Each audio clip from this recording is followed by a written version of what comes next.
Ladies and gentlemen, dear colleagues, dear friends, gathered in Nairobi, in Paris, in New York, all around the world.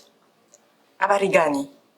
I am delighted to be celebrating with you this first edition of World Kiswahili Language Day, a day that UNESCO is proud to lead. By paying tribute to this language, we are honoring the values of multilingualism, of course, which is so dear to us here at UNESCO. But we are doing much more, as Kiswahili is more than a means of communication. It is a window onto diverse cultures, ideas, forms of understanding, education. Its many variants offer a unique lens for viewing the world.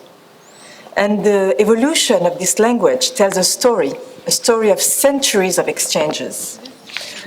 Over the years, this Bantu language has integrated words from many other tongues, especially Arabic, and become a key language for communication from Africa to the Middle East.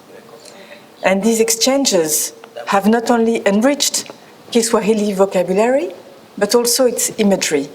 And this, in turn, fueled the world's imagination. For example, through literature by Shaban Robert and, of course, Abdul Razak Gurna.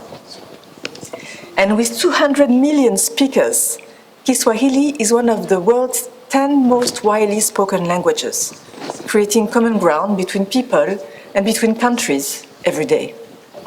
It's a language of transmission, especially on air, with community radio stations that play such an important role in daily life, especially during the pandemic, and UNESCO is proud to support them.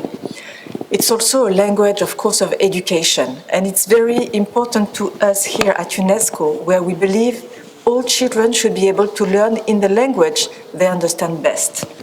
This at a time when 40% cannot. And lastly, Kiswahili is a language, of course, of diplomacy. As an official language of the African Union, for instance, it helps advance Africa's agenda, which is also a priority for UNESCO.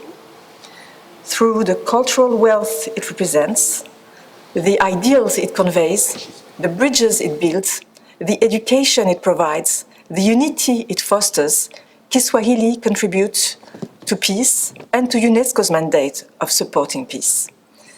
And the Kiswahili word for peace, amani, embodies this ideal, not only as the absence of conflict, but also as a state of serenity to constantly work towards. So today, let's commit to building amani together. Happy World Kiswahili Day. I thank you very much. Asanteni sana. Thank you.